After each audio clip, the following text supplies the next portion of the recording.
आप सभी को नमस्ते। मैं शिखर उमंगायाम से।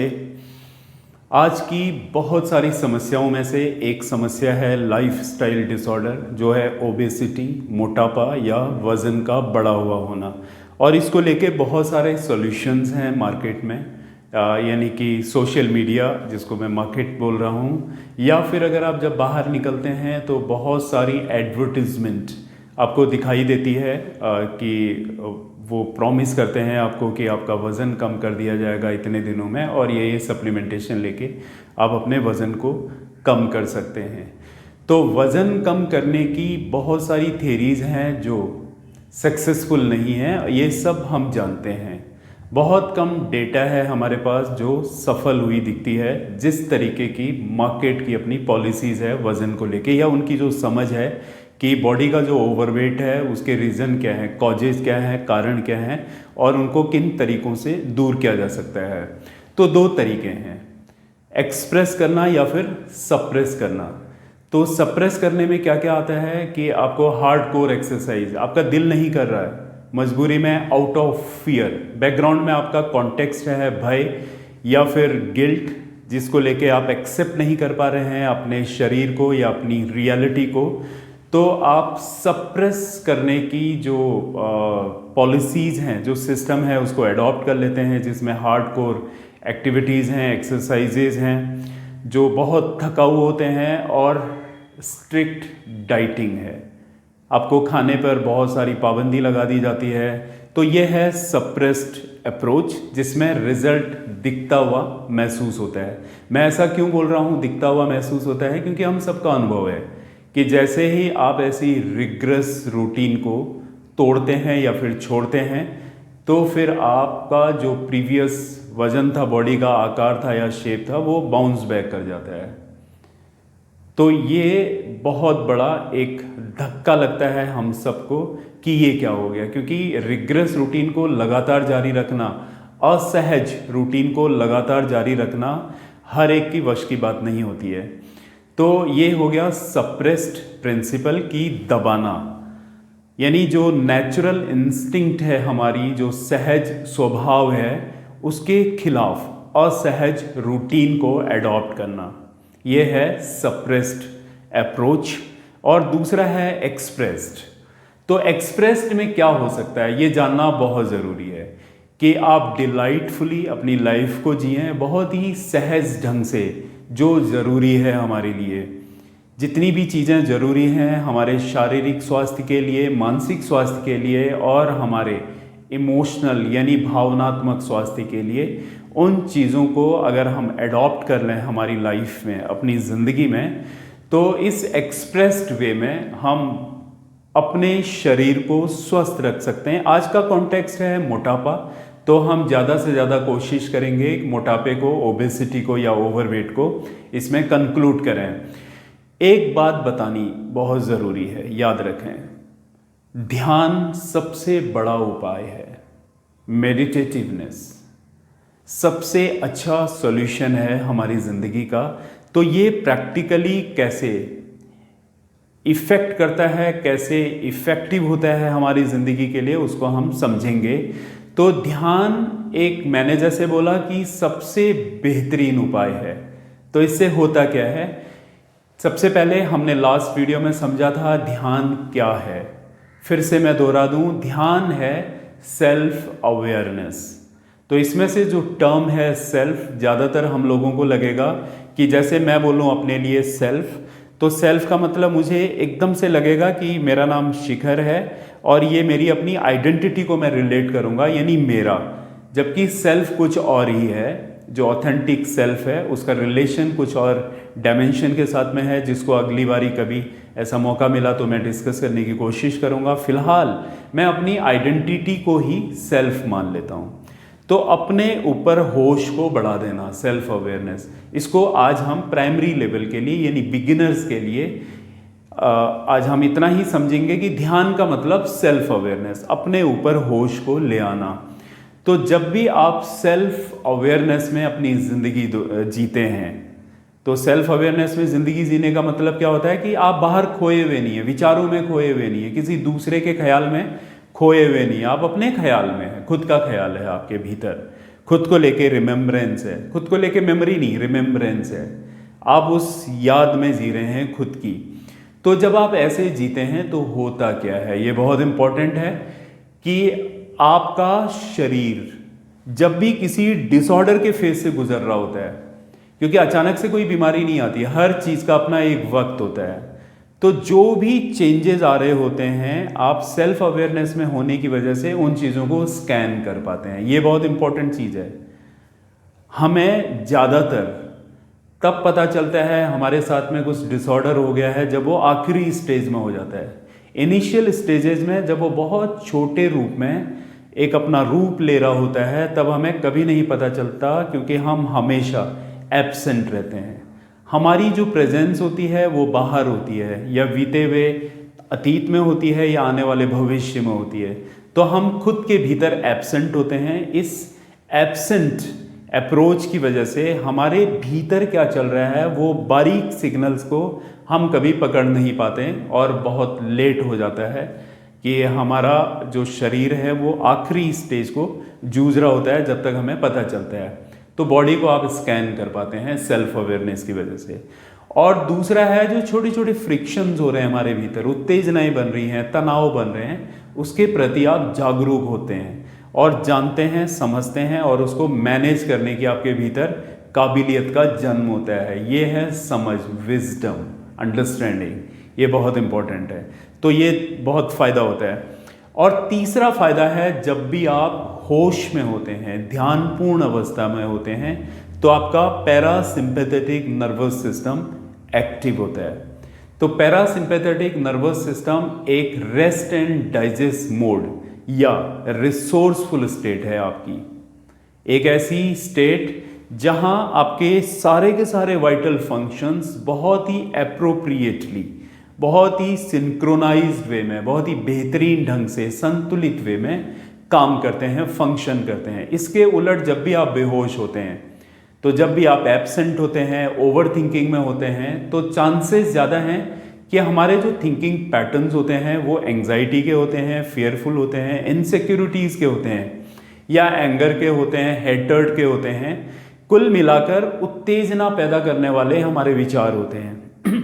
तो उत्तेजना की अवस्था में स्ट्रेस होता है, और स्ट्रेस की अवस्था में हमारा जो मोड है, जो रिसोर्सफुल होना चाहिए, वो विक्टिमाइज्ड हो जाता है, यानी कि फाइट एंड फ्लाइट मोड हो जाता है। तो ऐसी अवस्था में हमारे important vital functions switch off हो जाते हैं।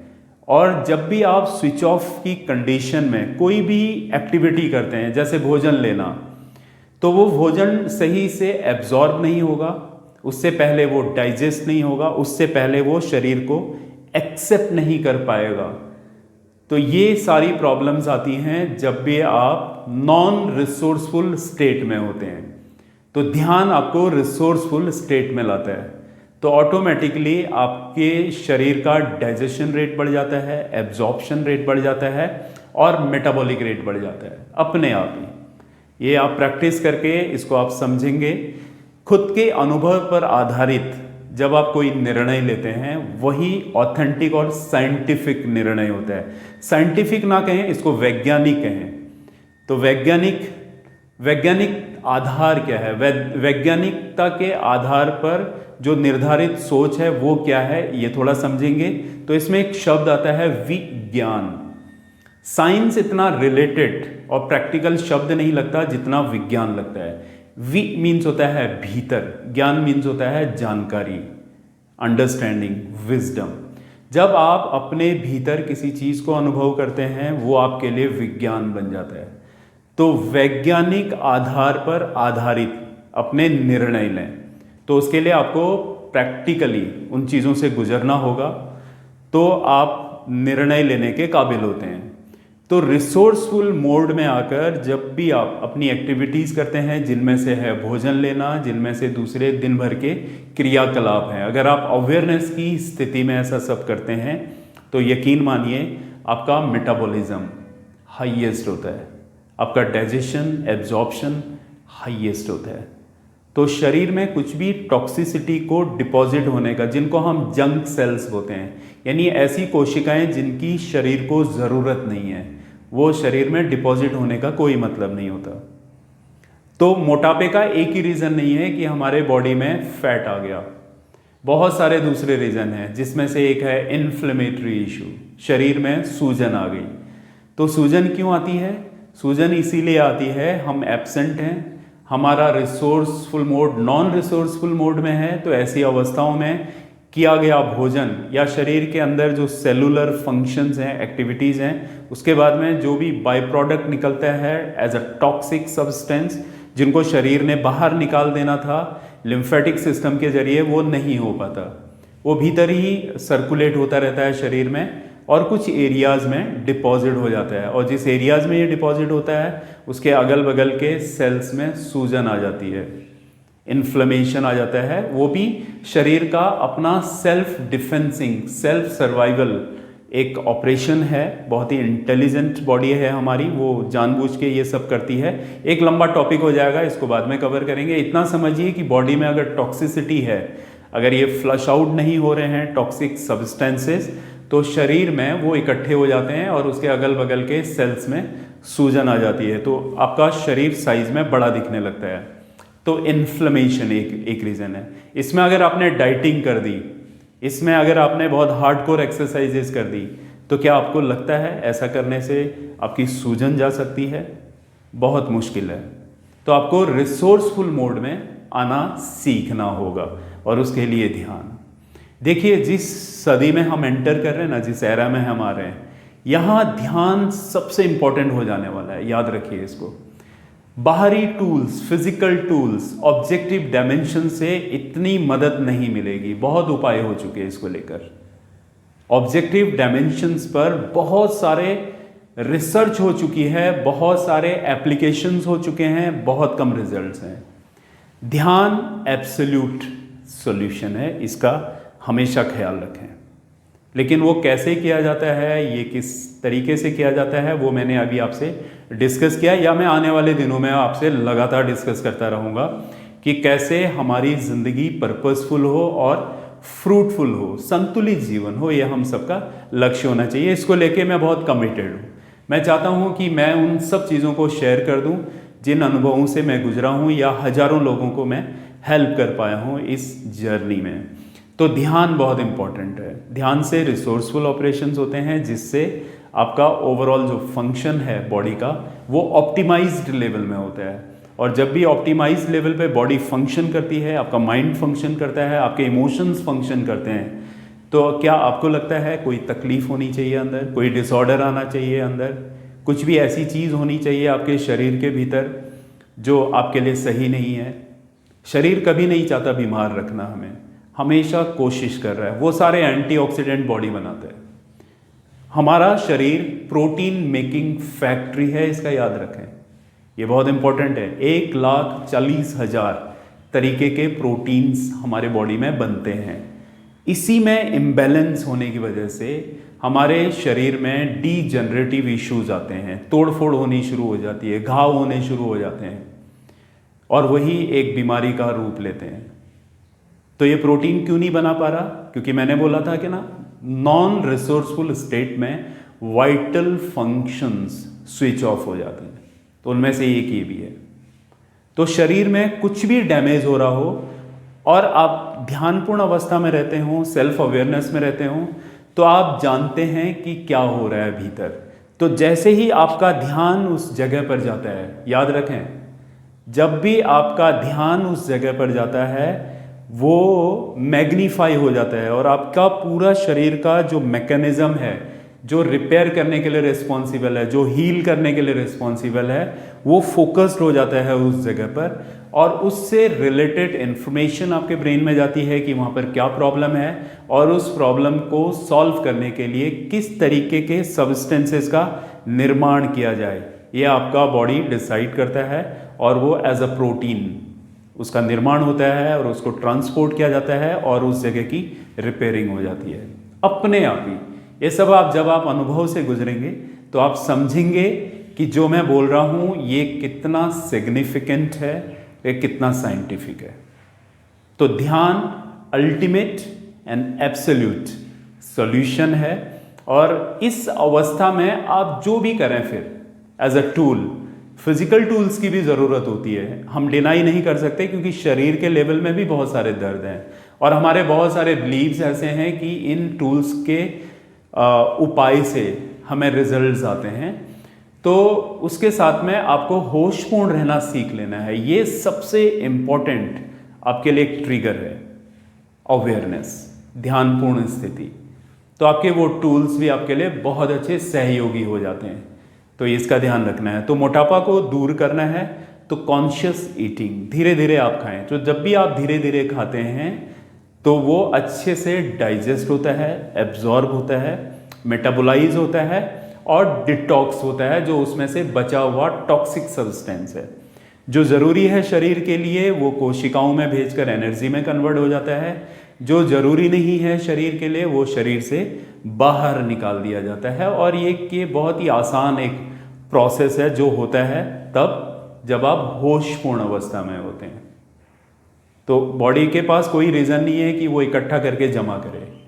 बॉडी तभी इकट्ठा करके जमा करती है कैलोरीज को भी, अगर आप कैलोरी के टर्म में भी देखें तो जब भी उसे लगता है कि कुछ इमरजेंसी आने वाली है, कुछ भुखमरी आने वाली है, जहाँ पे आपके साथ में कुछ कमी आने वाली है, आने वाले दिनों में आप स्टारवेशन मोड पे जाने वाले हैं, या आपका ब्रेन ऐसा सेंस करता है। वो सेंस कैसे करता है? आपके जल्दबाजी से खाने के एटीट्यूड की वजह से।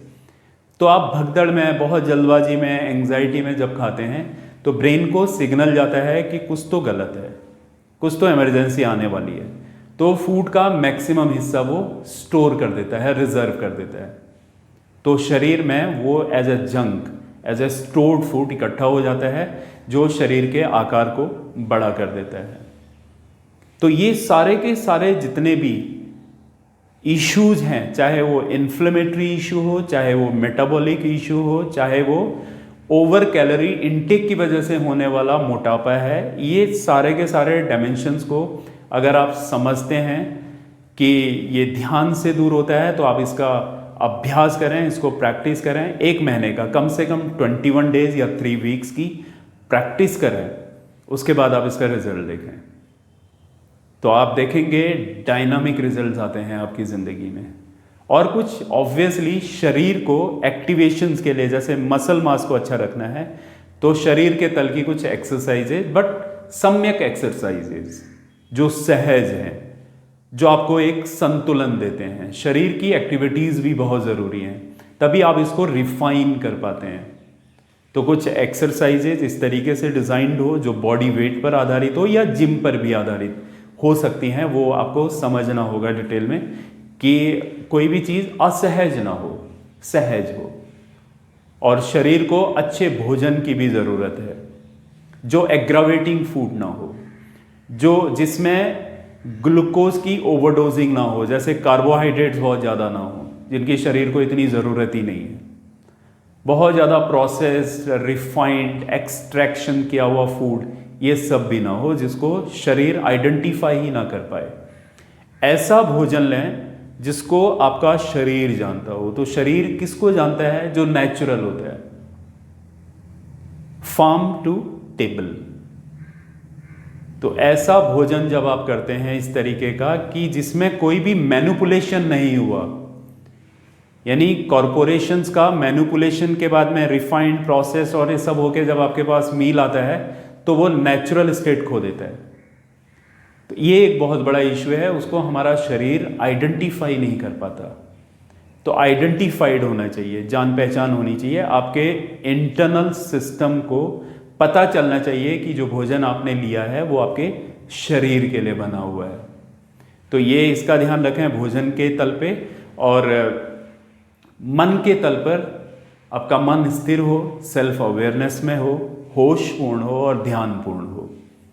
तो ये ख्याल रखेंगे अगर आप, तो बहुत जल्दी आपका शरीर संतुलन की तरफ बढ़ने लगेगा। आप सबको स्वास्थ्य की ढेर सारी शुभकामनाएं। धन्यवाद।